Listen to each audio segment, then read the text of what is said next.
Good evening and welcome to Undaunted, bringing into the news untold stories. I am Star Smart. Let's begin.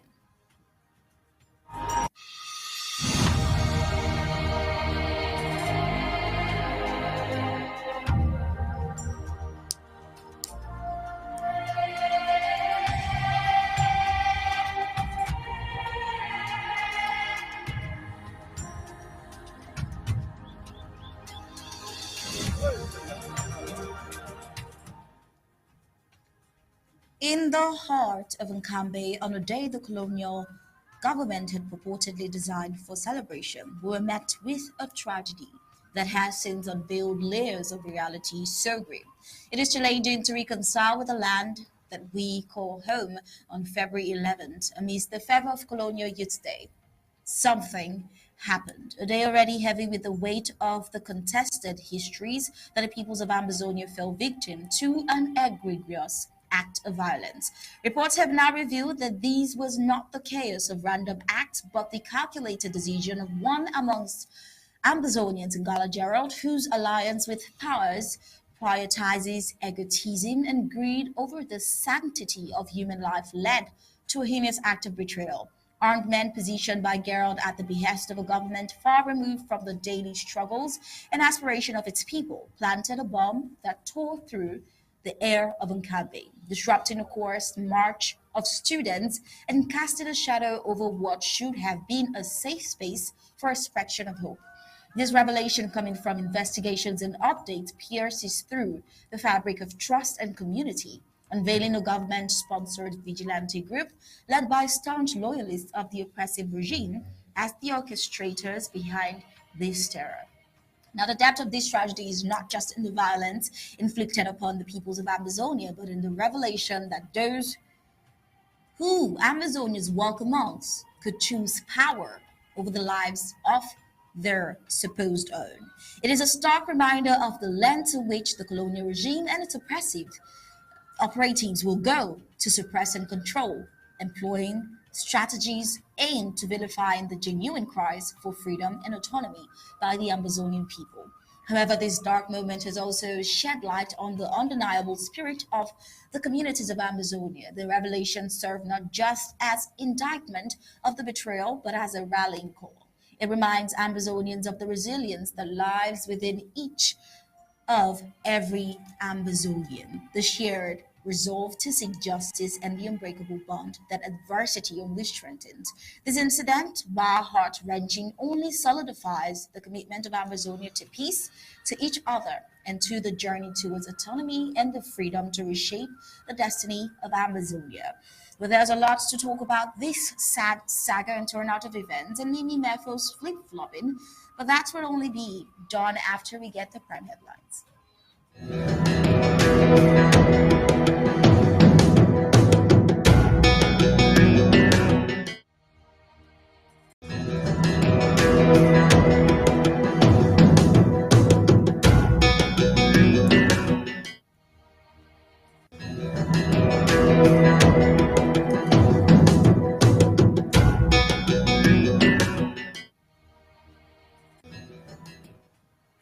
Here are the prime headlines for tonight. We'll start with the sufferings of displaced men, women, and children in southern Cameroon and foreign has been far-reaching, but hope sprouts for some in Nigeria, promise of agriculture in exile. As the Amazonian State Army makes the nation ungovernable for La Republic de Cameroon, the genocidal regime retaliates with harsh measures against Amazonian civilians and denies water for some in the Ngoham neighborhood. After several victories attained by the ASA, Amazonian resistance loses valiant fighter General Dog amidst escalating conflict. General Dog, renowned Amazonian commander, dies with a smiling face after leading Amazonian to a series of victories in several battles against La Republic de Cameroon. Tonight on Undaunted, La Republic de Cameroon colonial forces make money from drug dealers consumers in Bamenda without intentions to stop their illicit practice as they project to do so.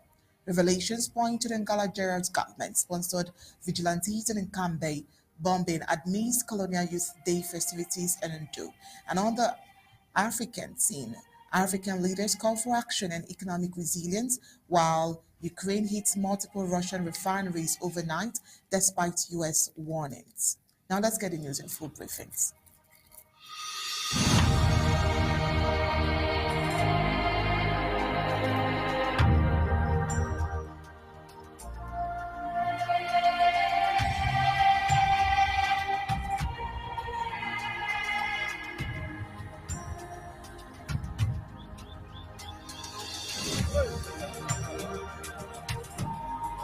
Hello, Amazonians. I woke up this morning really angry. As I looked, I saw a green, red, yellow. I was wondering what kind of country is this, which says that red is its middle color, cuts across from the top to the bottom. That means it's a bloody country. A country will ever know blood as its middle name. That country is a country of hyenas, blood suckers, blood-thirsty, blood drinkers, vampires. The worst thing that happened in our history was for us to unite gentle people, civilized people of the southern Cameroon and Amazonia to go and join animals, wild animals who cannot have a conversation, with anyone, who don't have friends, who don't know what the term brother or sister means. We ask a question, they slaughter us like pigs, they kill us anyhow with total impunity. They think it's their right to kill us. I was angry this morning. Are you angry? Are you wondering how long this will go? Why this must end?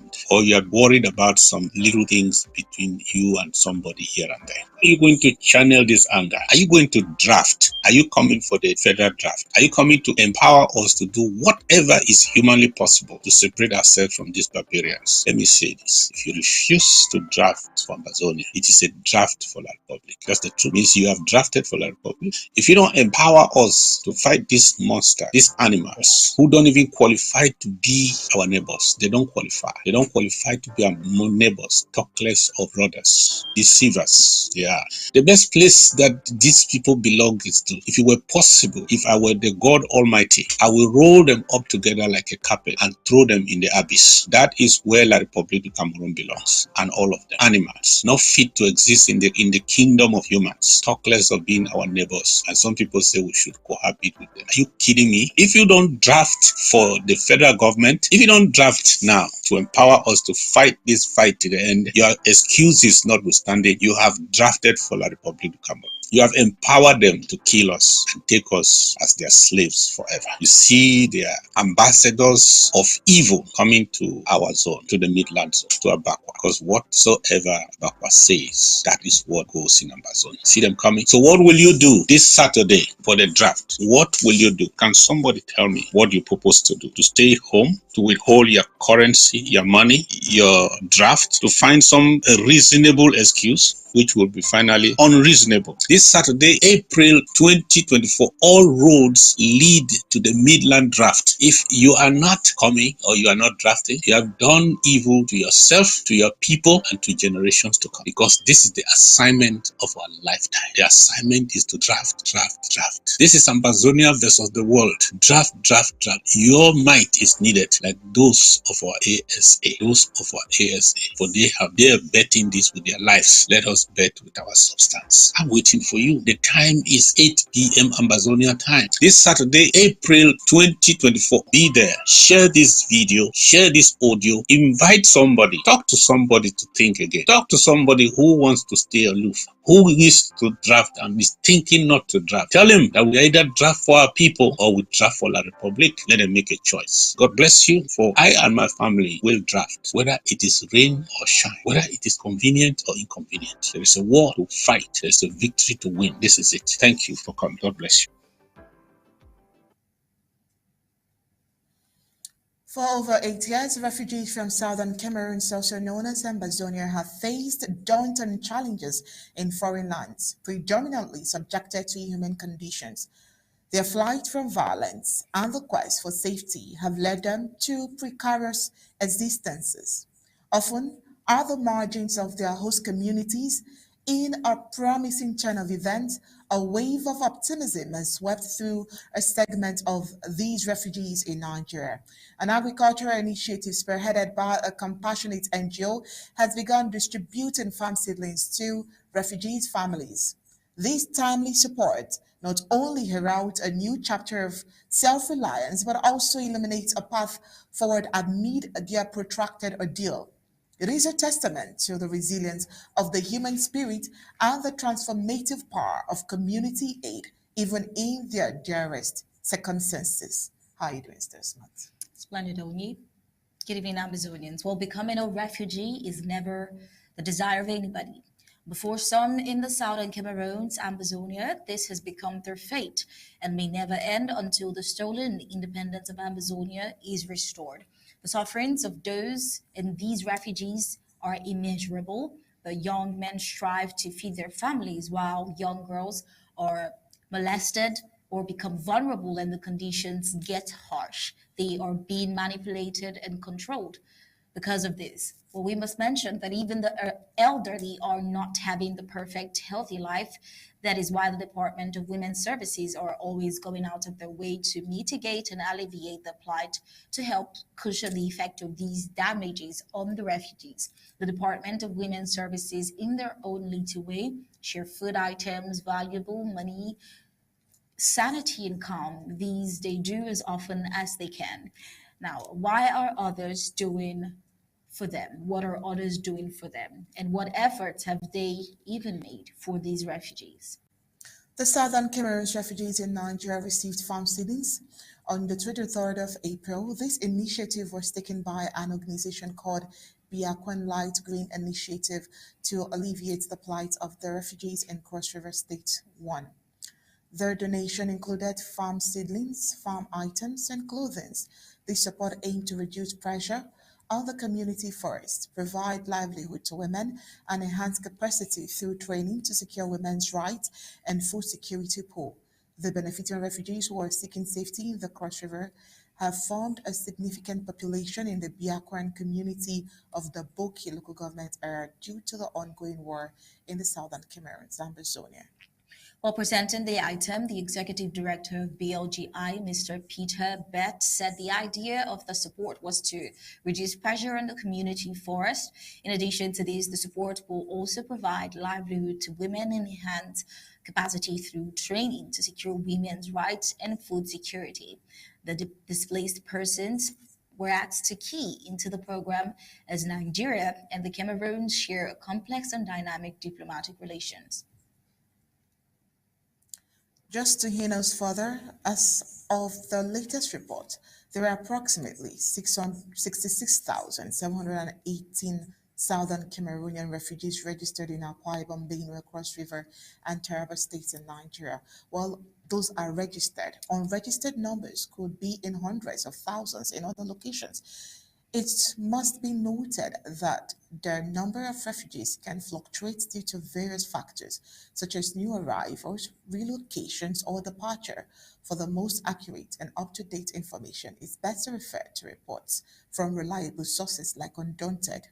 Reports also confirm that the Southern Cameroon's refugees in Nigeria face severe challenges like food and basic necessities.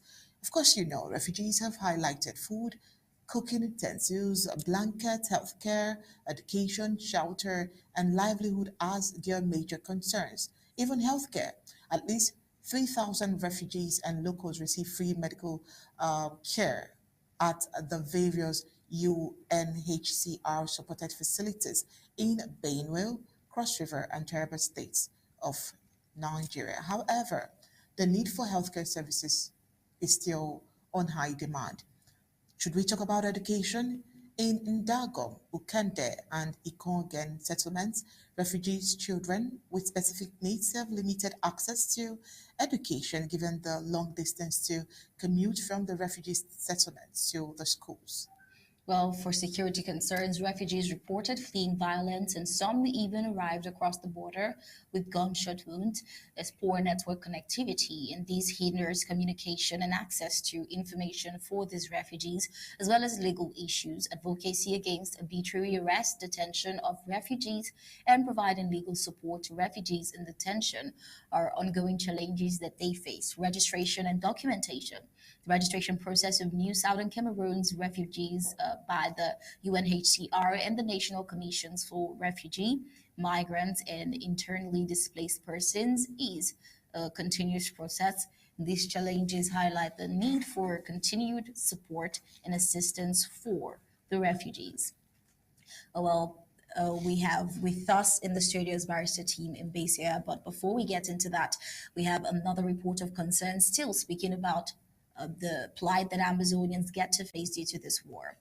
But then, in an inspiring display of resilience and community spirit, Amazonian mothers, predominantly elderly women, have taken on the role of road contractors in an effort to combat the severe infrastructure decay due to long-standing colonial government neglect.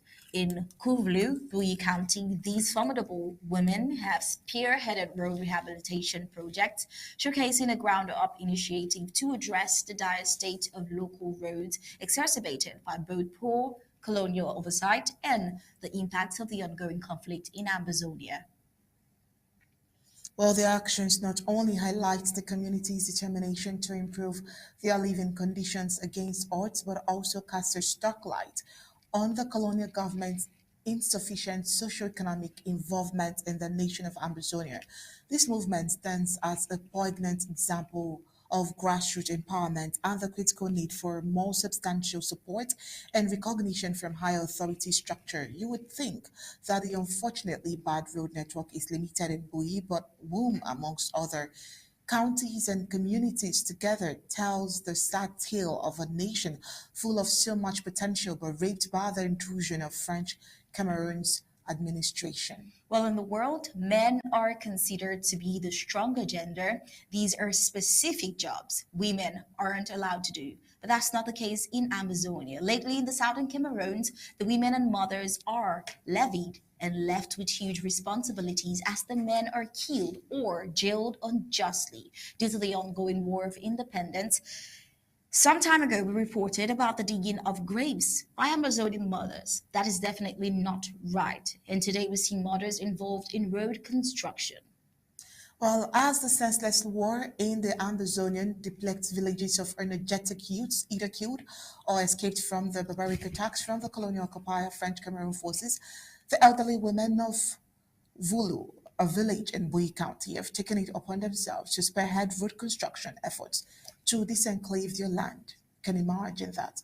On Monday, April 22nd, a group of women, including grandmothers, were observed actively engaging in road digging activities along the stretch connecting Kumbo local government area and Lassen in Noni local government area, all in Bui County. The dire need for road rehabilitation prompted these women, who should have been enjoying their retirement years, to take matters into their own hands. The ongoing war has claimed the lives of many energetic young men and women, leaving the talks of development to the elderly population. Well, with many young men fleeing to seek refuge in safer towns and cities, these grandmothers and elderly women have remained behind, unable to escape like the younger ones. Kuvulu, once a vibrant village, has been severely impacted by the war since its escalation in 2017. The main road, which facilitated the transportation of farm produce and timber, deteriorated into a mere footpath accessible only to motorcycles. The lack of proper roads has crippled the local economy, with farm produce selling at reduced prices due to transportation challenges.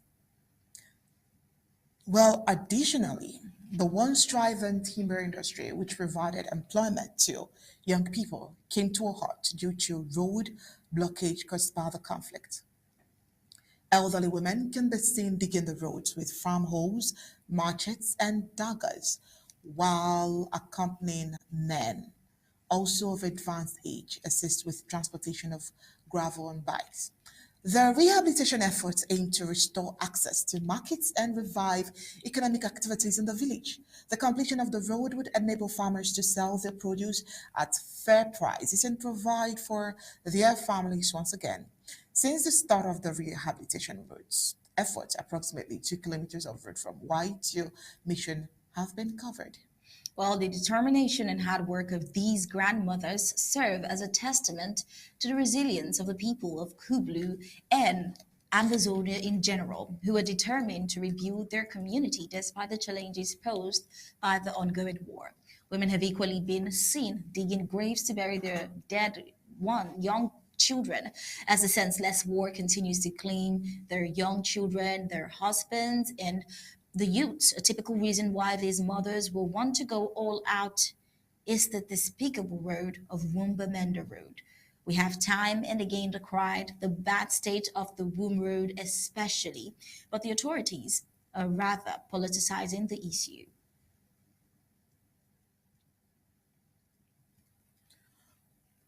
Meanwhile, the continuous occupation by French Cameroon or La République du Cameroon in the nation of Amazonia has induced significant economic strains on both conflicting states, revealing the deep implications beyond military engagement.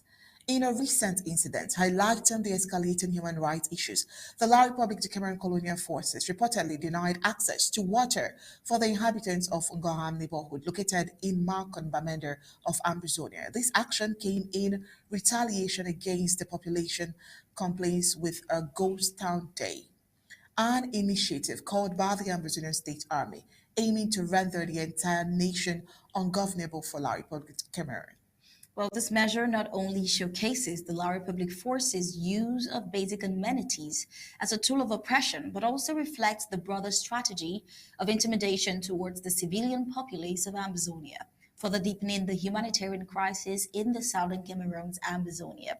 The struggle for autonomy in Amazonia continues to be marred by such acts of suppression, challenging the norms of international conduct and raising urgent calls for a humane resolution to the occupation. While it has been observed, the La Republique's colonial mantra is and has always been trying to control the people. People of Amazonia, cites the suffering, have despised them and has always regarded huge respect the ghost town regardless. The phrase when in Rome, do as the Romans do refers to the importance of adapting yourself to the customs of the people who are in a certain place or situation and behave as they do. By now, La République du Cameroon's parasitical colonial forces must have known that the people of Amazonia have a government with an army with a mandate to enforce the laws of the land. The Ambazonian government is the government of Federal Republic of Ambazonia with President Samuel Ikomen at the helm. It is embarrassing that strangers are making life difficult for the people of Ambazonia by respecting instructions from their leaders. This must stop. Ambazonia must be free. Because the people of Amazonia decided to stay at home in obedience to a ghost town requested by the Ambazonian State Army in memory of fallen State Army Pa Alaji, the colonial elements of the Air Force stormed the only stream at the Ngohan neighborhood, depriving the people of fetching water, a violation of the people's basic rights. Now, the people of Amazonia of the Ngomga neighborhood in Bamenda, the chief town of the northern parts of the Federal Republic of Amazonia, have had their rights violated by La République du Cameroon's colonial forces. The La République du Cameroon's colonial air forces stopped the people from fetching water and act to punish them for observing the a Thursday, April 25th lockdown. In the morning hours when the stream was filled with people, the La République du Cameroon terrorist forces stormed the area and scared the people with a gunshot in the air. The colonial forces pulled their trigger in front of children who were present at the stream as well. They never permitted those hunting for the precious liquid to fill their containers.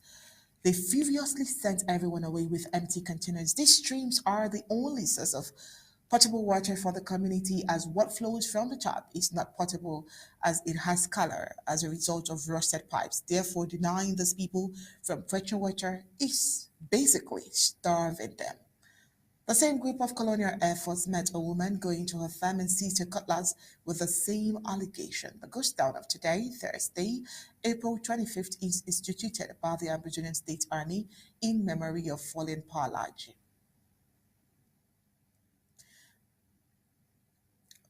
All right, before we go to meet Barrister Team Mbesier, I think we should just meet him right about now so that he can share his thought before we move on to a very and most interesting part of tonight's reports. Barrister Mbesier, welcome to tonight's Undaunted. Thank you very much for having me once more. So We're far, here to we've make looked our. at the plight of the people in socio-economic relations. What would your take be? Oh, well, yeah, your point is very, very rich, and I don't know which item to leave out. But let me start from the last one. See, when the occupational forces and the administration deny people water, as you rightly said, they are not denying people pipe-borne water. They are denying them the ability to fetch water from the stream, a naturally running stream. It's not something that are quickly constructed. But this is just this is a tip of the iceberg. From day one, they have tried to use starvation in general as a weapon of war. When they move into the village, for example, and destroy the crops, plantains, cocoyams, vegetables which the people eat, what are they trying to do? They are trying to starve you. Is there any level to which you will not go? They're not starving the Bajanian State Army. They're starving the little kids carrying water. They're starving the old women. They are denying you what is just a natural right, the right to eat, the right to drink water. These are vandals. Even vandals are better than that. So it's so telling. It's part of their war crimes that they have been committing. Because any war tactic that is aimed at bringing punishment to the masses indiscriminately is a war crime.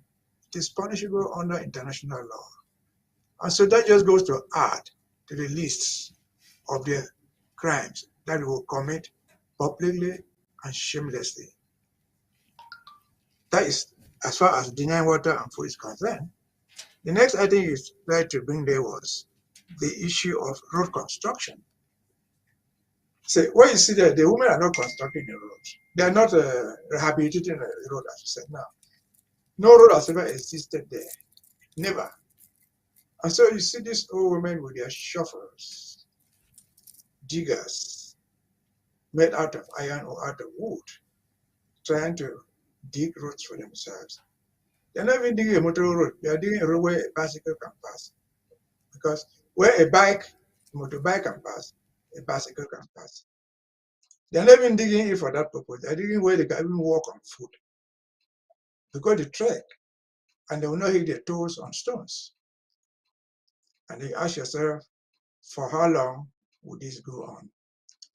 We have been in this since 1961. And of course, that will take us to the larger question that we've discussed all the time. And somebody will come in there, in that village or in that community, and asking those poor women digging their own road to go vote, to go register to vote someone to go to parliament, to go register to vote someone to go to something they call council. And they ask, where the people have gone to parliament since 1961? Where were they when in the year 2024, people are still digging their own road with their own hands? There has been parliament ever since we purportedly joined this people. There have been councils ever there. So what is the sense? I've said this before. Going to waste your time to go and vote for something that is totally irrelevant in your own life. If at all anything, that thing they're cutting with their hoes and shovels, the gendarmes will ride their motorcycles there and come and extort them from wherever they're living. They will drive in those bad roads with their military jeeps and come and organize carry and extort money from them and punish them if they so wish. And so that is just the tip of the iceberg in what we're going through. This is one of the reasons why that mamida, everybody should be encouraged that never shall we let this happen to us anymore. That Ambazania, we shall not have this. There's never been a road there. No caterpillar, but if you saw the road that you're showing, no road has been there. And so these poor women, you see their ages. In a civilized way, they should be in a retirement home, enjoying themselves. Exactly. But they are digging road. But what would this woman dig with her farming hoe? Can she even pour out a stone with that thing? And so it's shameless to go to that community, especially those who belong to the CPDM, who were telling those very women, go and register and go and vote. Go and register and go and vote. As I said yesterday, vote for what? And since when have votes become useful in people's lives in Amazonia? So that is just a sign, a warning to you. Stay home, as I said. Nobody's coming to force you to go and vote. They can even want to force you. There is no way they will deploy every policeman in everybody's door to catch you to go and vote. So stay in your home, first, because that will not change anything in your life. Secondly, to show a public protest that we have come to the end of that journey. The next part of your report dealt with the refugees in Nigeria being given seeds and other things to grow. I think I said this before, more than a year ago. So when you're a refugee, you can only expect so much from help. Yeah. The United Nations refugee system can only assist you for a while. They assist you for some time, expect you to stand on your own feet. And that is what we should have been doing years back. They've been there for 7, 8 years. You need money, but above all, you need food. If we had money, the first thing we should do is we can use that money to rent land for those people to farm. Because when you farm, you have what to eat, and the rest you sell. Because refugees, there's no way, nobody in the world is going to give you food forever. They will give you things they cannot afford, like health assistance, like other things they cannot afford by yourself. But they expect you to be, most of what we eat are seasonal crops. How long does vegetable remain in the farm? 3 months, start to eat it. How long does corn remain? Less than 6 months. How long does the plantain take to start to bear? 9 months. So these who planted plantains there in the last 8 years, they would have been having plantations, which you eat and sell the rest to their neighbors. You would have had acres of cassava. That's what we eat. That's what we feed on. And so I must say thank you for those who took the initiative to make our refugees know that where you are, because refugee status, the chances that you are going back soon are always slim. The war did not start for nothing. But no wars end within months. Wars take years to end. And so when you find yourself in this refugee situation, you must try to do something to survive. Yeah, we can send you a mattress. We can send you a push lamp. But there's no way somebody who is even eating more than enough food and throwing it away in Bamenda, in Mamfe, in Kumba, we were to carry cassava bring to you somewhere in Nigeria for you to eat. And so that's a good lesson. Our department that's in charge should encourage that. The only thing they may lack. They're already doing that on a regular basis. So the only thing we can do, and we should continue to do, is to rent land for them. For those communities where they live, they know that renting land is also fetching money for them. You pay some money to them. They are growing seasonal crops. They are not growing a cocoa plantation, a palm plantation. They are growing things that we eat within months. And at the opportune time, they go back home and leave their land. So let us say thank you for those people who did that. Then that will take me then to the Nkambe episode you mentioned. Yes. What happened in Nkambe, we have said it many times before even today. It is orchestrated by Yaoundé talks. In fact, orchestrated by Nkambe people wearing Yaoundé uniforms. Nkambe politicians wearing Yaoundé uniforms. Why are they doing this, you may ask? This is not the first time. Ngaribu is in Nkambe, is in Ndonga Mountain Division. They did that. They killed many people in their sleep.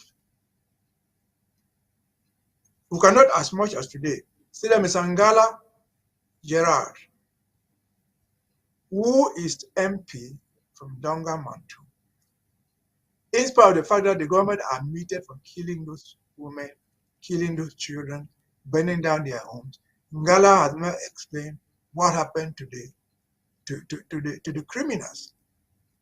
No of them have been tried. They orchestrate this. First, they want to show a semblance of return to normalcy. Nothing is going wrong. Then they orchestrate this. They get money from Yaoundé.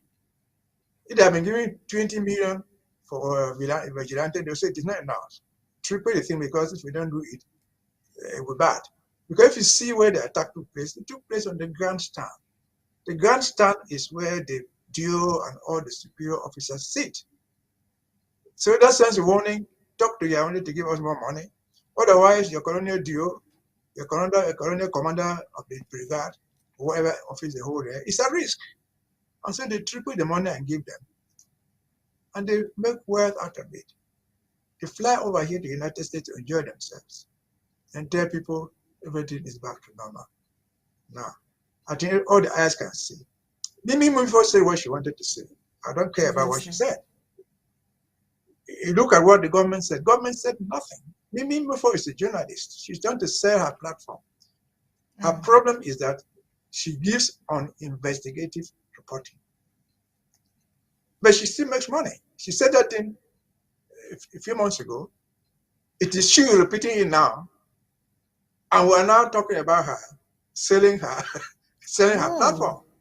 But regardless of how much you make as a journalist, integrity is something that every journalist should have, aside making money. I Wouldn't you agree? perfectly agree with you. I'm just showing you how she's using her own platform, her own profession, in a very illegal and unprofessional way. Okay. Her goal is to get big people, many people in the platform. Because the more people you have, the more followers you have, the more the platform pays you money. That's their target. She's not doing a good job. Okay. If she would eat your flesh and drink your blood in order to make money, she would. Otherwise, what is different between today and yesterday that she reported? Why did she come to that conclusion? Which was wrong and is being corrected today.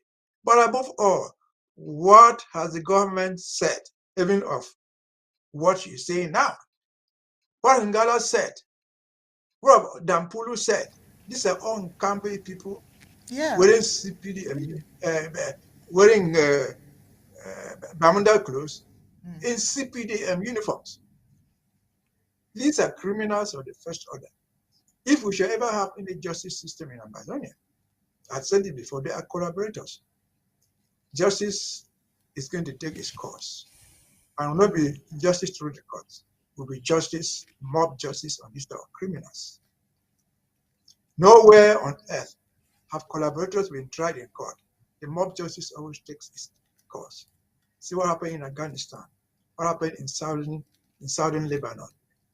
Because when the Americans stay in Afghanistan until they realize that the war is over, they pack and go. With all their planes, with all their money, they are defeated. They did the same thing in Iraq. They go in the night and leave you, the collaborator, at the mercy of people you help to kill. And so if the Ngallas cannot read and write, if they cannot read the signs around the world, well, you better advise them to do. And so I think those are the three items that we dealt with. I don't know whether there's any other thing that I've not mentioned. If there is, I will be happy to go back to it. Over to you.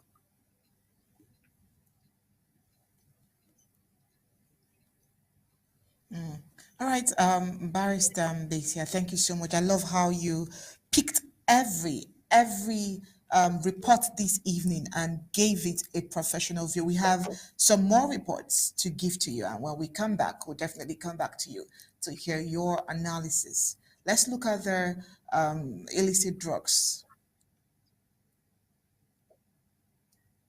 Well, on the report of tonight, we'll take a look at the ongoing new vice in Bamenda, where we know war and conflict often lead to increased poverty, displacement, and instability, which can create conditions that are conducive to drug trafficking. In addition, the chaos and lawlessness of war can make it easier for criminals to operate without fear of being caught. There is no gainsaying the southern Cameroon's Amazonian war has contributed to the rise in drug trafficking in restive Bamenda and other parts of the Cameroons, of the southern Cameroons to be precise. And there are other factors that may contribute to drug trafficking. The streets of the city of Bamenda in general and the Old Town neighborhood in particular in the days ahead might be flooded by drug addicts as was before Sunday, the 21st of April. On Sunday, 21st April, 2024, in the morning hours, the colonial police officer of the Bamenda Central Police Station invaded the spots in the Old Town area where illegal drug consumption is alarming. Close to 30 boys and girls were whisked for alleged drug consumption. Intelligence reports confirm that those in custody are obliged to buy their freedom or be thrown into prison. The report confirms that many have already secured their freedom, while others are still trying to get their families to buy their freedom as well. Now, what does this reveal? More of the corruption that goes on with La République, colonial La République, and its administration. How corrupt can La République's judiciary system get, you might wonder? As reported by Undaunted on the 21st of April 2024, cracked down on drug addicts in Bamenda, where colonial officers from the Bamenda Central Police Station conducted an operation resulting in the apprehension of 27 drug abuse suspects, including women and girls. Another operation took place at the location known as Seven Door in the Old Town neighborhood of Bamenda local government area. The suspects were allegedly involved in the consumption of hard drugs, commonly referred to as colors, marijuana, and the possession of stolen items. Intelligence reports have revealed that these drug addicts are only potential sources of income for the colonial top-ranking police officers. The information is that these alleged drug consumers have been charged to pay a particular amount of money to secure their freedom, an amount that many have already paid, others are still struggling to.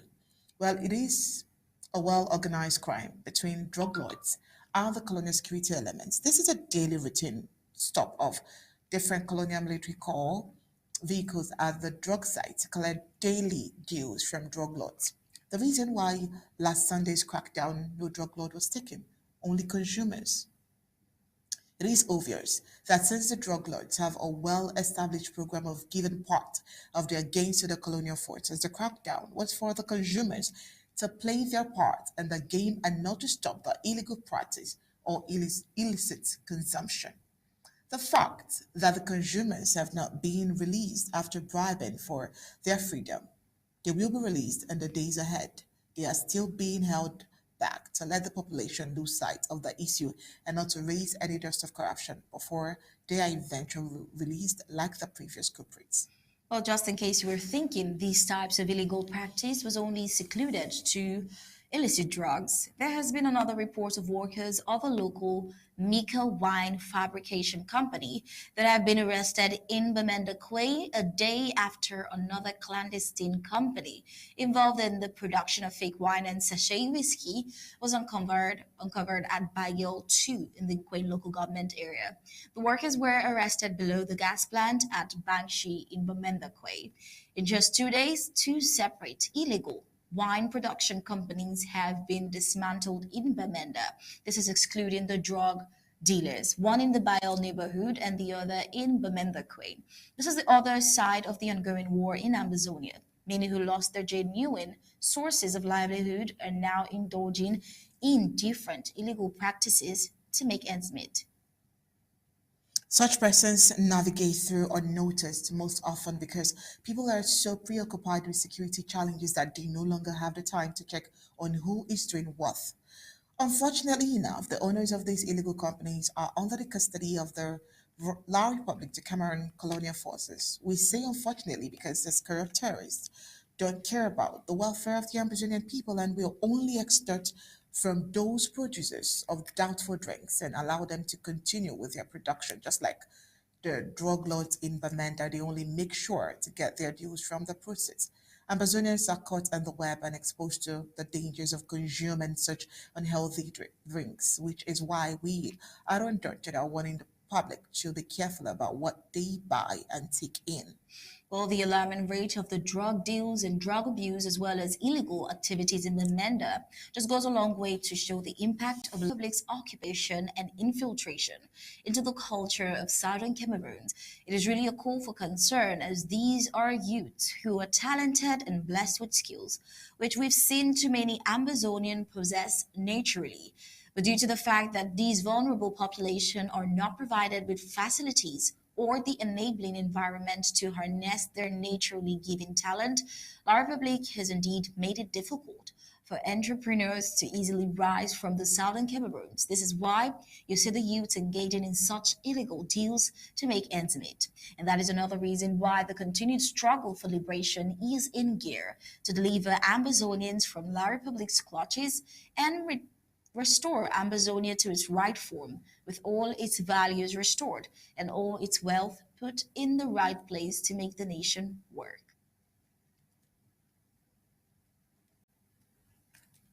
Well, moving on, the suffering of displaced men, women, and children in Cameroon and foreign has been far-reaching, but hope sprouts for some in Nigeria. Well, we have lots and lots of reports for you, but we just take this brief break, and when we come back, we'll give you the special one by Mimi Mefo. Payment method: www.abcambertv.com/donate. ABC Amber TV payment channels: Cash App 202-650-2216, Zelle 202-650-2216, Amazonia Broadcasting Corporation. PayPal donations at abcambertv.com. For more details, call +124 028 43 111. You can email us at info@abcambertv.com. Amazonians. I woke up this morning really, and as I looked, I saw a green, red, yellow. I was wondering what kind of country is this, which says that red is its middle color, cuts across from the top to the bottom. That means it's a bloody country. A country will ever know blood as its middle name. That country is a country of hyenas, blood suckers, blood-thirsty, blood drinkers, vampires. The worst thing that happened in our history was for us to unite gentle people, civilized people of the southern Cameroon and Amazonia to go and join animals, wild animals, who cannot have a conversation, with anyone, who don't have friends, who don't know what the term brother or sister means. We ask a question, they slaughter us like pigs, they kill us anyhow with total impunity. The thing is, their right to kill us. I was angry this morning. Are you angry? Are you wondering how long this will go? Why this must end? Or you are worried about some little things between you and somebody here and there? Are you going to channel this anger? Are you going to draft? Are you coming for the federal draft? Are you coming to empower us to do whatever is humanly possible to separate ourselves from these barbarians? Let me say this. If you refuse to draft for Amazonia, it is a draft for La Republic. That's the truth. It means you have drafted for La Republic. If you don't empower us to fight this monster, these animals, who don't even qualify to be our neighbors. They don't qualify. They don't qualify to be our neighbors, talk less of brothers, deceivers. They are. The best place that these people belong is to, if it were possible, if I were the God Almighty, I will roll them up together like a carpet and throw them in the abyss. That is where La Republic of Cameroon belongs, and all of them. Animals, not fit to exist in the kingdom of humans. Talk less of being our neighbors. And some people say we should cohabit with them. Are you kidding me? If you don't draft for the federal government, if you don't draft now to empower us to fight this fight to the end, your excuses notwithstanding, you have drafted for La Republic of Cameroon. You have empowered them to kill us and take us as their slaves forever. You see, they are ambassadors of evil coming to our zone, to the Midland zone, to Abakwa. Because whatsoever Abakwa says, that is what goes in Amazonia. See them coming. So what will you do this Saturday for the draft? What will you do? Can somebody tell me what you propose to do? To stay home, to withhold your currency, your money, your draft, to find some reasonable excuse? which will be finally unreasonable. This Saturday, April 2024, all roads lead to the Midland draft. If you are not coming or you are not drafting, you have done evil to yourself, to your people, and to generations to come. Because this is the assignment of our lifetime. The assignment is to draft, draft, draft. This is Ambazonia versus the world. Draft, draft, draft. Your might is needed, like those of our ASA. Those of our ASA. For they are betting this with their lives. Let us bet with our substance. I'm waiting for you. The time is 8 p.m. Ambazonia time. This Saturday, April 2024. Be there. Share this video. Share this audio. Invite somebody. Talk to somebody to think again. Talk to somebody who wants to stay aloof, who is to draft and is thinking not to draft. Tell him that we either draft for our people or we draft for La Republic. Let them make a choice. God bless you, for I and my family will draft, whether it is rain or shine, whether it is convenient or inconvenient. There is a war to fight. There is a victory to win. This is it. Thank you for coming. God bless you. Well, on to the next report. In a significant development surrounding the controversial Nkambe bomb blast of February 11th, which coincided with a coerced march involving students during the contentious Colonial Youth Day celebration, recent investigations have shed light on the true culprits behind the tragedy. Reports from La Republic Proxy Media, Mefo Info, a media platform once accused of hastily blaming Amazonian freedom fighters, have taken a pivotal turn. The latest updates reveal that the vigilante group led by Ngalla Gerald, a staunch loyalist of the ruling CPDM party, was in fact sponsored by the colonial government of La Republic to execute that attack of 11 February. Well, this revelation raises critical questions about the government's tactics, reflecting a pattern where officials, such as Colonial Minister Paul Atanganji, have previously employed similar strategies. These findings underscore an alarming strategy to undermine the Amazonian freedom movement by orchestrating acts of violence intended to vilify genuine freedom fighters and pit the people of Amazonia against their leaders, further complicating the nation's strive for autonomy. This situation gladdens the heart of Amazonians and serves as credible evidence. We have seen Moja doing and affirming on camera. Now we do not need to tell you that Chuayaba, whose armed men claimed responsibility, are simply imposters seeking for attention. Well, after the 11 February bomb blast, the occupied colonial Republic forced a launch of indiscriminate arrest of youths in and around Nkambe, purported to be the Amazonian State Army. The bomb exploded in Nkambe, which is a heavily militarized zone, a militarized town, and this still calls for concern, and the CPDM Nkambe elite and colonial Republic military who claim to be in control of Nkambe are charged with full responsibility, because La Republic and its self-aggrandizing CPDM stooges will not continue to fool all of the people all of the time. From information gathered, Nkambe, unlike all other towns in the southern Cameroons, enjoys a heavy presence of the military, with the battalion sit not too far from the ceremonial grounds. The presence of the colonial gendarmerie and police forces are elements to assure the local population not to panic, even with or without the announcement of an invasion from the enemy. And this is still an issue of concern. Latest report on these bomb blasts, while some accusing fingers like Mefo were directly pointing to the ASA as those responsible for the attack. The ADF initially claimed responsibility, I must remind you, for this particular 11th February attack, which we condemned here on Undaunted.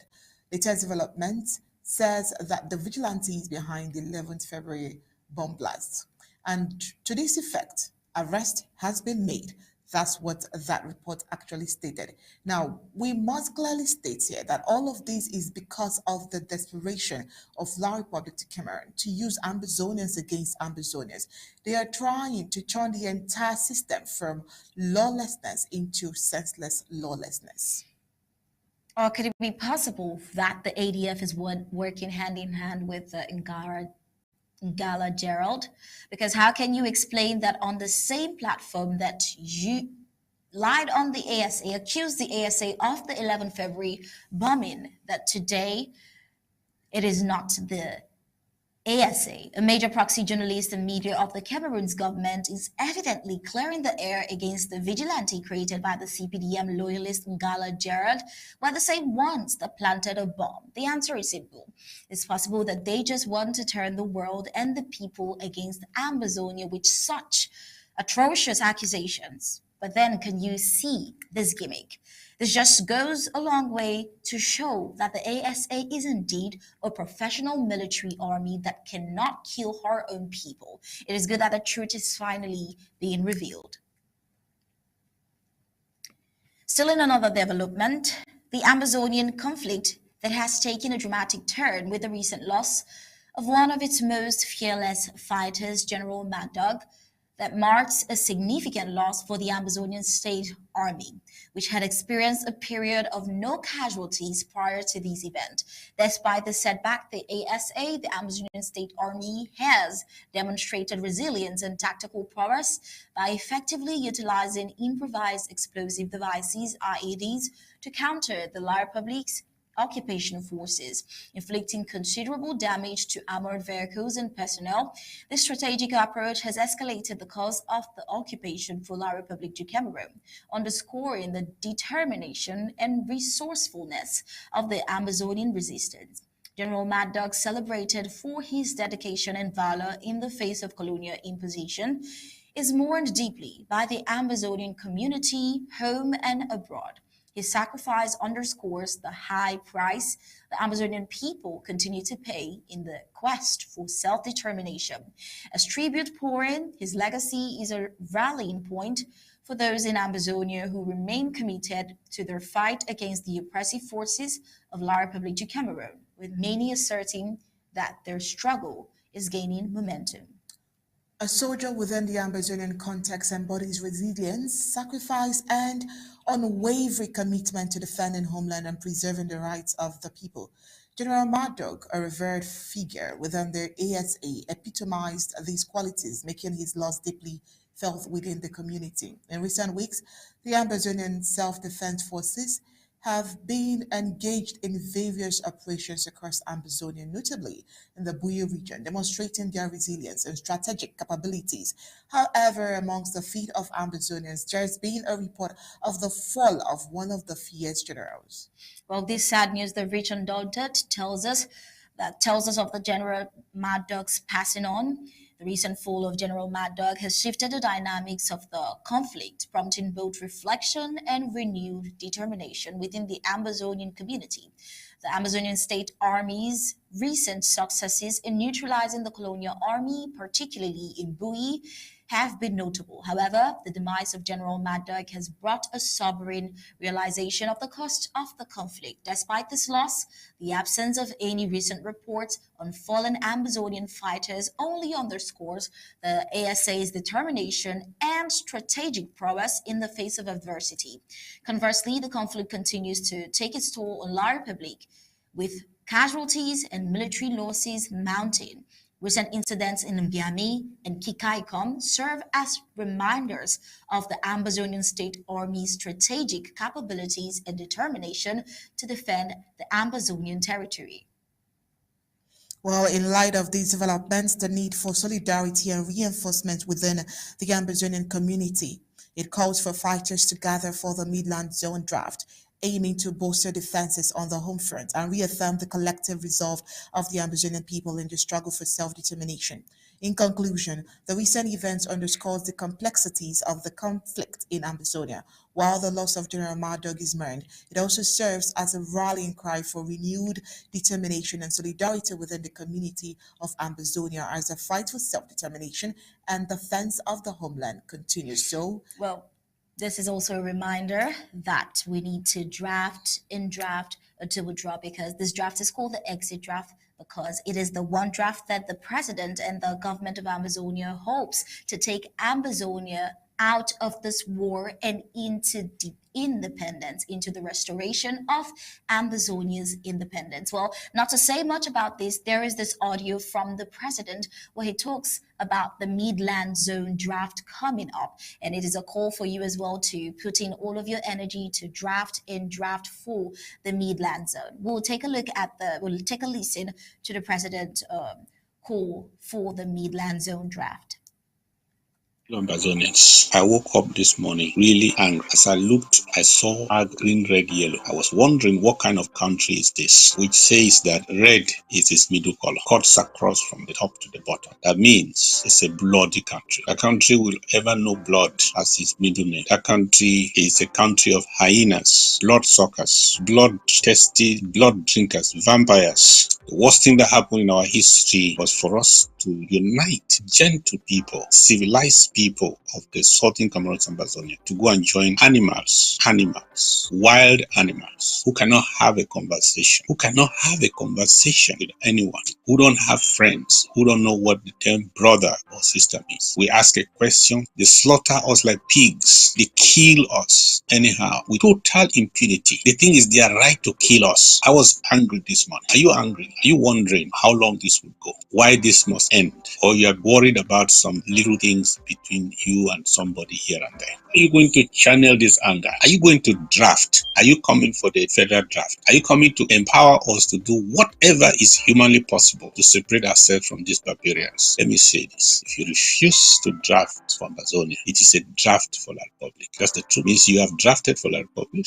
If you don't empower us to fight this monster, these animals who don't even qualify to be our neighbors, they don't qualify. They don't qualify to be our neighbors, talk less of brothers, deceivers. Yeah.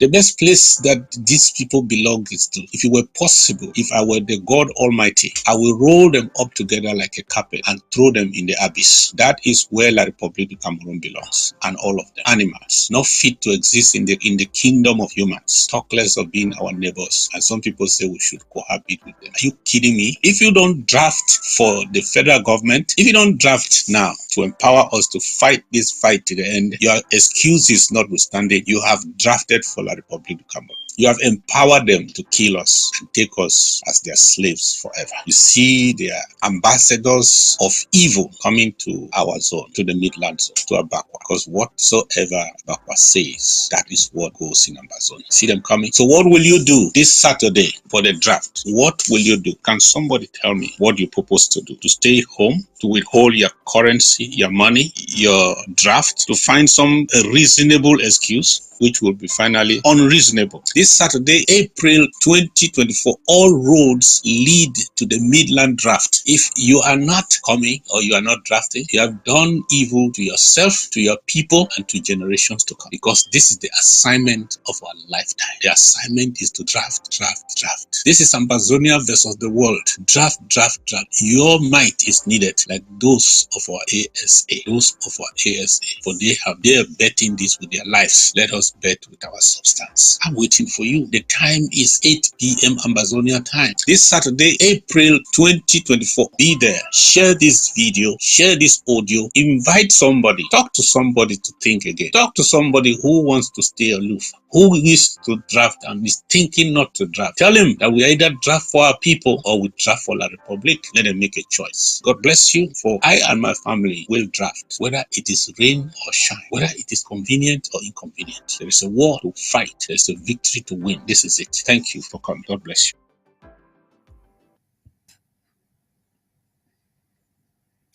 All right, you're welcome back. Well, we still have with us in the studio Barrister Team Mbesia, and it's really important that we play the president's speech of the upcoming Midland Zone draft for the weekend over and over again. Well, Barrister Team, back to the report of the ADF admitting to being responsible for the 11 February bombing, and then the new report on Mefo's war after accusing the ASA, the Amazonian State Army, of being responsible for that February 11th bombing in Nkambe, that of course got casualties of innocent women and children and innocent civilians generally. What would you think about this? Does this in any way suggest that Cho Ayaba is working hand in hand with Ngalla, Gerald, and his vigilante team? Is that possible? Because already Ngalla Gerald is already linked with the CPDM, and now Cho Ayaba claiming to be responsible for the same bombing that Mefo is now pointing accusing fingers to Ngalla Gerald. What would you say about this? Yes, I will say something about it, but let me take off in the back. Let me start with what we ended with the president said draft and draft for the mid zone. But before he said draft and draft, he said something else, which I want to take off from there. He had tried to analyze the flag of Cameroon. I emphasized that in the middle of your flag, you have red.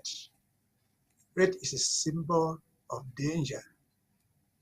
I don't know how many people have ever seen it that way. Red is a symbol of danger. The flag represents something important in the country's life, in the country's projection of the future. Red, in fact, when we used to grow up, we knew that if you received a letter from a mail, from a post office, with your name written there in black, in red, you knew that it was signifying that someone had died in your family. And so, like those who go to church, you talk about the blood of Jesus. Nobody likes to see blood. But that is not all. The president forgot to mention this, or he just left it out. He said, most of you who are young, maybe you were not born before 1985. We have one party that has been running this country since 1985, called the CPDM. A political party is identified by its own symbols. What is the symbol of the CPDM? The symbol of the CPDM is fire, just fire. Take the uniforms and see there, they put fire there. So this is a country married between blood and fire. Even those of us who believe in Christianity, they say you die, go for hellfire. You go to where you be burnt.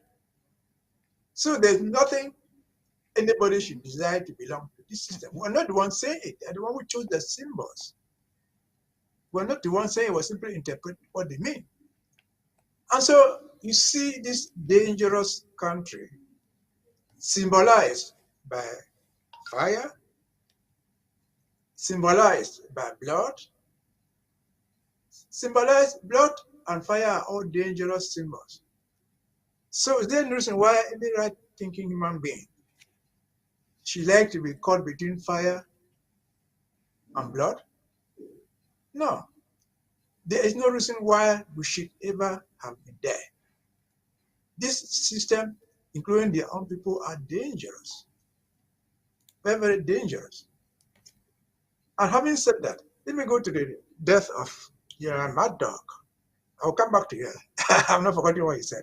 See, Mad Dog, we all know him. All our feelings go to his family, to those he left behind. But we can only pray that his death should be the last. We will draft and draft and draft. His death should rather encourage us, the draftees, encourage our boys, the fighters, to know that if we don't fight to the end, we have to avenge General Mad Dog's death. It should rather encourage us to go, fight, fight, fight to the end. And the ASA people will fight, fight, fight, only when we can provide them the ammunition, we can provide them the firepower. The firepower is a draft. The $1 he gives, the 10 francs he gives, whatever thing he gives, is what is needed. And so, back to your issue of Ngalla, what do you call it? Nkambe. Nobody, I personally, I don't doubt that ADF is working with the CPDM. Not necessarily only Ngalla, because Ngalla is in Nkambe. If anything occurs in Manfe, occurs in Womb, occurs anywhere, which is bad, the ADF lays claim to it. Even when they did not do it, they lay claim to it. You ask us, you ask them, what do you gain in laying claims to what you did not do? Laying claim to something very bad, which everybody is condemning, and you are owning it. What is your rationale for owning what you don't have? What is your rationale for owning something which is so bad? The idea is to tell their masters in Yaoundé that they are very much in the fight. Give us more money. You're no way going to see the government forces going to attack the ADF anywhere. No, they are partners in these crimes. I may be mistaken, but from my own judgment, from day one, the ADF have always been with Yaoundé.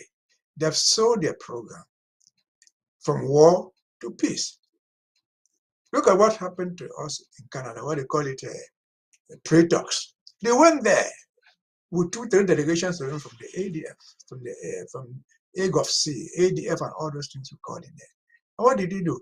They sold out. They just came there to promote the government agenda of promoting their special status, of promoting one single and indivisible Cameroon. They signed up to it.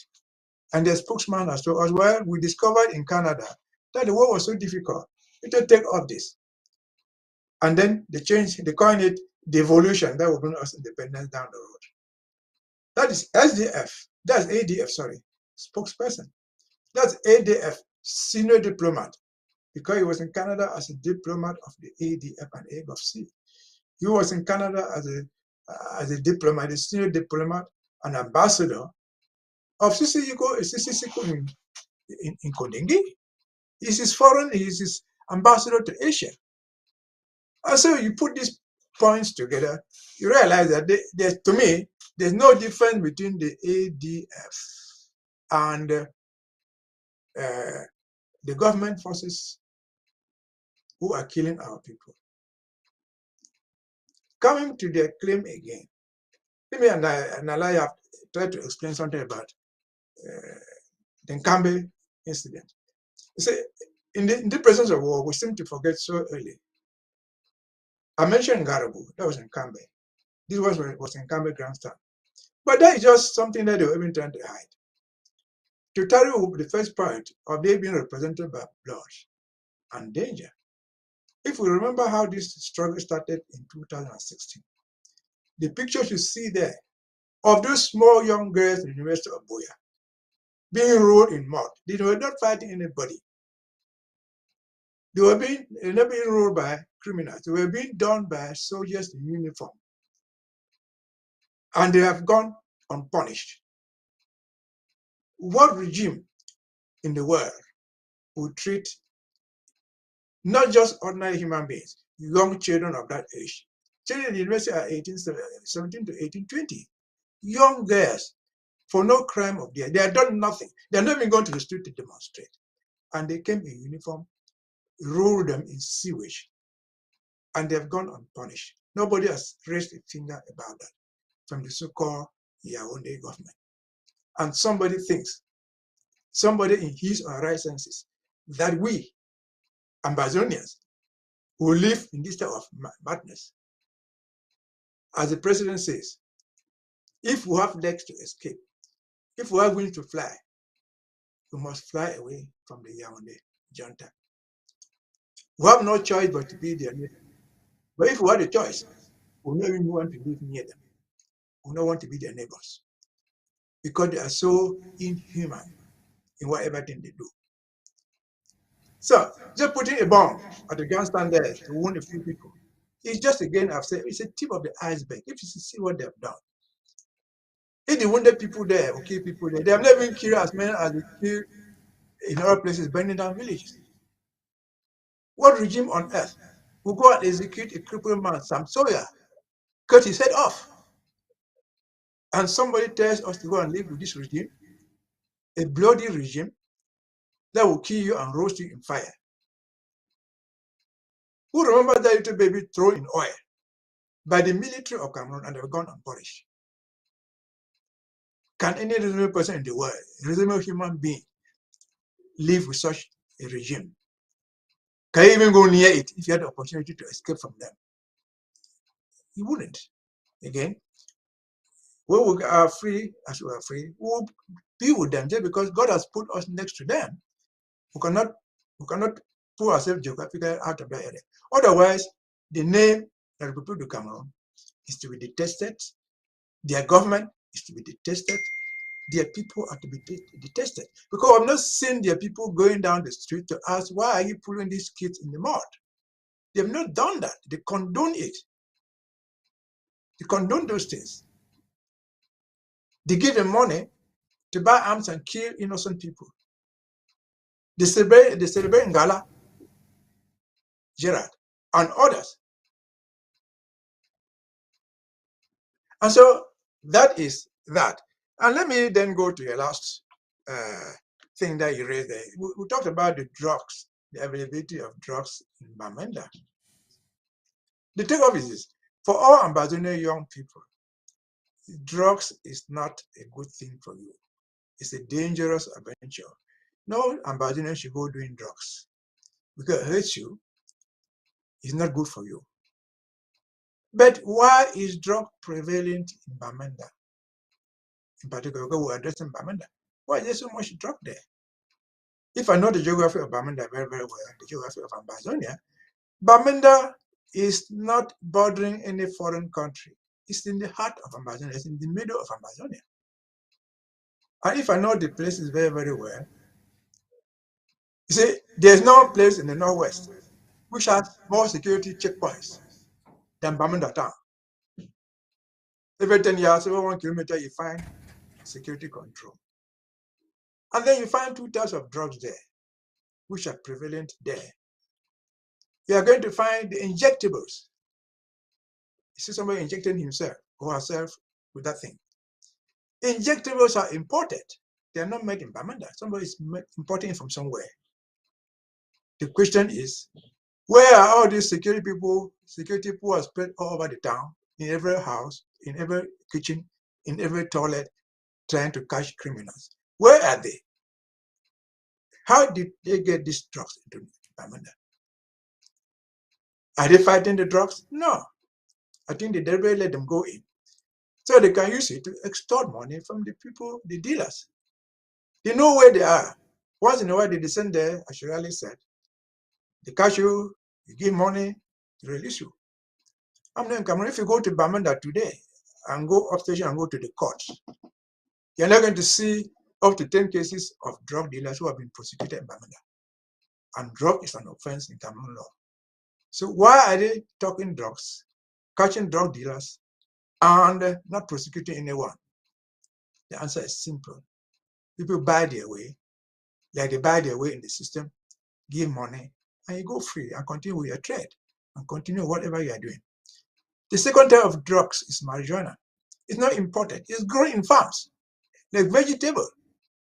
Where are they? Today, in almost every Ambazonia, there's a military camp in every village. You know the wheat, you know the crop. How are they growing it? That you are not able to catch them. There's a big market for it. If you watch Cameroon news in general, you see once in a while they will catch a whole big truck driving to Douala with that thing. So, and you catch it maybe in Bonaberi. But before a truck gets to Bonaberi from Bafoussam, it has passed about 20, 30 checkpoints. Why was it not caught? Why was it not caught? Even the ones that they catch in Bonaberi, where are they ever tried? You don't go to Bonaberi Court and find anybody being charged for dealing with drugs. They pay their way out. It's a good economy for them. It's a way to extort money from the people. But to our people, again, my advice is drugs is not worth anything in your life. Instead of going to grow a farm of marijuana, you can grow a farm of water leaf.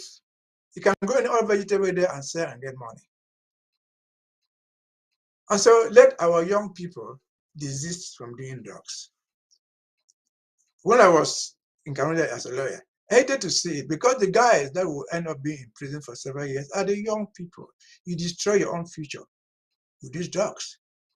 Yes, you go and say 5 years, 7 years, 8 years, you come out completely destroyed. It's not worth the pain. If you must do something that is profitable to you financially, do something that is profitable to you morally, do something that is profitable to you socially. Nobody enjoys drugs because that's why you see people coming run away from it. Even in your own family house, a child was doing those drugs, who's smoking that thing. When he sees the mom coming or the dad, he hides it because it's a bad thing. So our young children should desist from doing it. Drugs don't help. But the primary responsibility, I said, is on the security forces because it is incumbent on them to stop the drug trade. They're not stopping it. They're encouraging it. It is bringing the money. It is being a good it is saving them as the money, as the war economy. And so be it. That's part of them.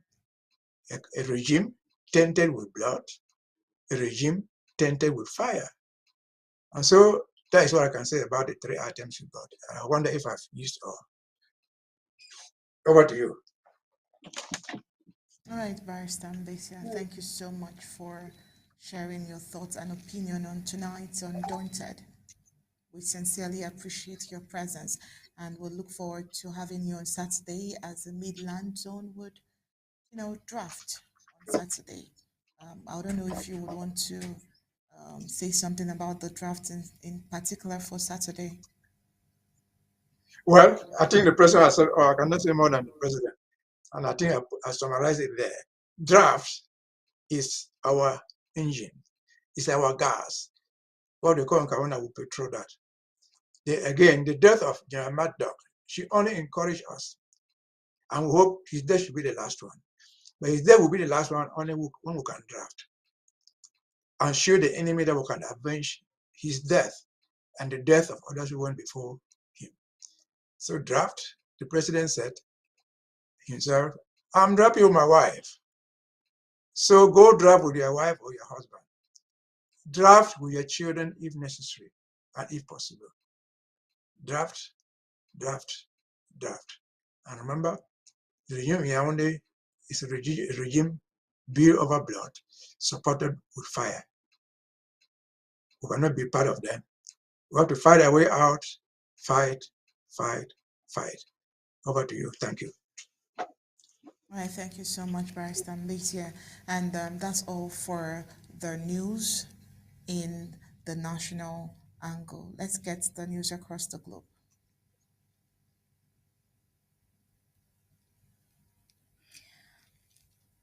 I'll take a look at the African scene. During a security meeting, a security summit in Nigeria, African leaders came together to address the pressing issue of violent extremism on the continent. Recognizing the urgent need for action, they called for a comprehensive revamp of the institutions involved in combating this threat.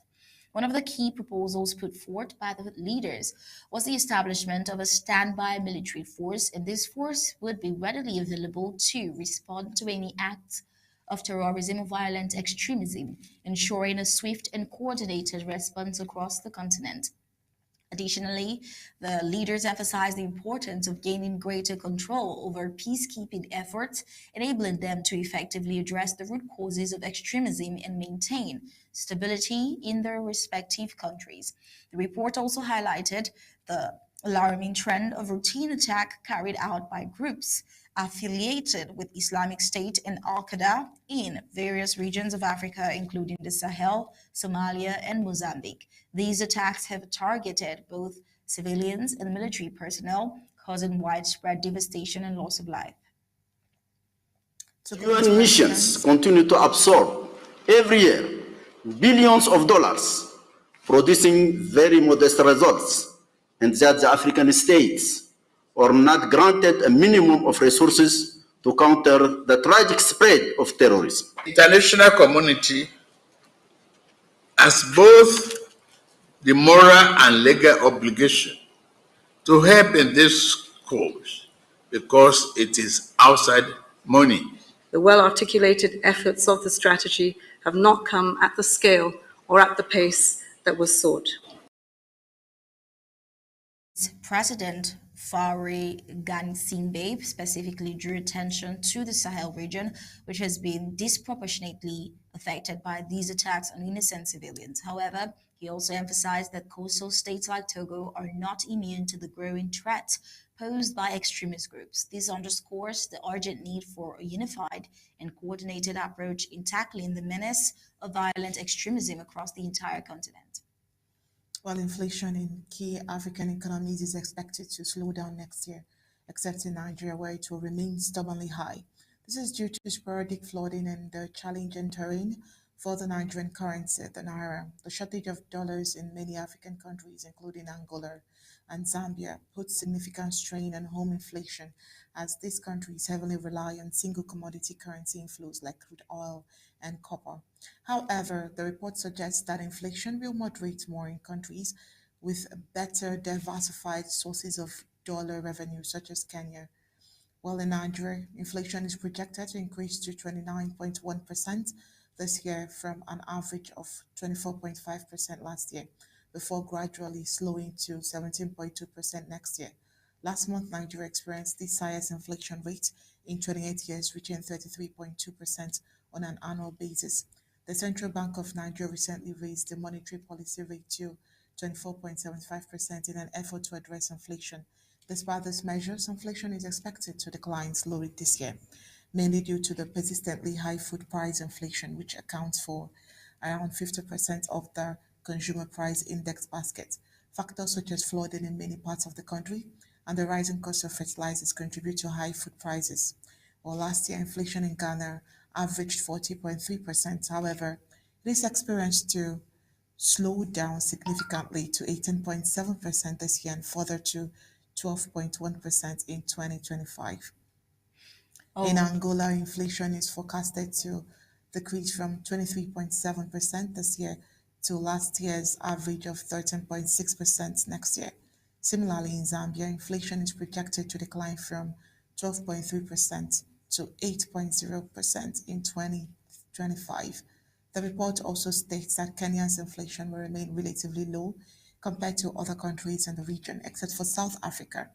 Inflation in Kenya is expected to average 6.3% this year and decrease to 5.6 next year. Standard Chartered mentioned that they have adjusted their inflation focus to account for the recent appreciation of the Kenyan shilling and improved food prices. Additionally, a separate poll conducted earlier this month predicted the inflation in South Africa would slow down to 4.6% next year and 5.1% this year. well, for PZ Cousins PLC, it is considering leaving Africa due to a drop in sales in Nigeria. They're reviewing their Africa business and might focus on other regions to pay off their debt. The company was founded in Sierra Leone, but now gets about 30% of its sales from Africa. The CEO mentioned that they will be objective in making this decision. They're also planning to sell their fake tan brand, the Scent Trophies, which has seen significant growth. And in Kenya, heavy rains has caused flooding, turning roads into rivers. It's devastating to hear that at least 32 people have lost their lives and thousands have been forced from their homes. Edwin Sifuna, the official in charge of Nairobi County, shared a video showing an entire neighborhood flooded and residents trapped on their submerged cities on their roofs. The city is at standstill with major highways submerged and traffic jams everywhere. It is a tough situation, but we hope that national emergency services can help save lives. Next.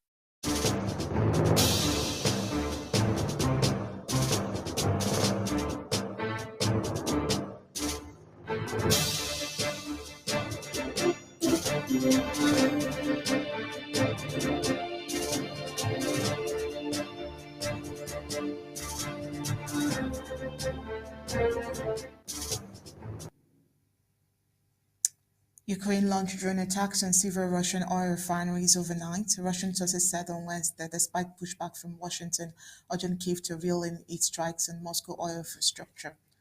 Russia's defense ministry said its air defense had intercepted two Ukrainian uncrewed aerial vehicles over the Voronezh region bordering northeast Ukraine, another over the Smolensk region southwest of Moscow, and two over the border Belgorod region close to Ukraine. Our region is again under attack by Ukrainian UVS, said in a post to messaging app Telegram on Wednesday, where its fires broke out around the city of Smolensk and in a town to the east of the city, which is as a result of an enemy attack on civilian fuel and energy facilities. Amokne said there were no casualties, while Ukraine SBU security services struck two oil depot in the Smolensk region with kamikaze drones, Ukraine news agency reported, citing the SBU source. Well, Donald Trump no longer commands the trappings of White House state dinners to host foreign dignitaries or the flight itineraries of Air Force One to meet them abroad. But that hasn't stopped the former president from huddling with world leaders eager to bolster the relationship with a presumptive Republican nominee amid another close presidential election campaign. In recent weeks, Trump seasoned the role of both an erstwhile diplomat and ascending opposition party leader has extended welcomes to a series of foreign leaders at his homes in Florida and New York. He dined with Polish President Andrzej Duda in New York during the first week of his harsh trial, hosted British Foreign Secretary David Cameron at his Mar-a-Lago club the week before, and he has spoken by phone with the Saudi Crown Prince Mohammed bin Salman recently, amongst other high-profile meetings. Meanwhile, Qatar, Turkey, Iraq, and the UAE signed a memorandum of understanding for the development of road project. This aims to connect the Gulf and Europe through Turkey via the development of AI-4 port and a 1,200-kilometer infrastructure. Qatar, Turkey, Iraq, and the United Arab Emirates signed a four-way memorandum of understanding on Monday to establish the development road project aimed at linking the Gulf and Europe through Turkey. The signing took place in Baghdad in the presence of Turkish President Recep Tayyip Erdogan and Iraq's Prime Minister Mohammed Shia el-Sudani. Qatar was represented at the signing by its Minister of Transport Jazim bin Sauf el-Sulati. The MOU also included the development of AI-4 port, Iraq's key port that would be linked to Turkey. Well, on to Russia. Russia's Deputy Defense Minister Timur Ivanov left alongside President Vladimir Putin and Defense Minister Sergei Shoigu. A Russian Deputy Defense Minister has been accused of taking bribes and remanded in custody by a court in Moscow. Timur Ivanov, who denies the charges, is accused of accepting bribes on a particularly large scale. Appointed to the Defense Ministry in 2016, Mr. Ivanov, 47, has been responsible for Russia's military infrastructure project. Activists have long criticized the levels of alleged corruption in Russia. However, such high-profile cases have been rare since the start of Russia's full-scale invasion of Ukraine in 2022. Mr. Ivanov is considered an ally of Defense Minister Sergei Shoigu and has worked with him for many years. He was previously Deputy Prime Minister of the Moscow region, where Mr. Shoigu briefly served as governor. To get the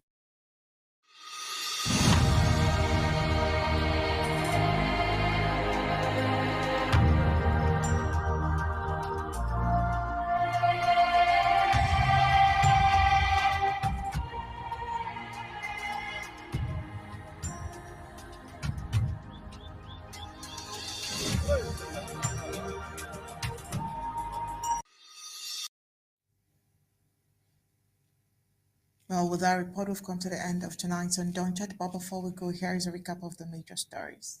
On Undaunted tonight, we brought to you the suffering of displaced men, women, and children in southern Cameroon's foreign lands and have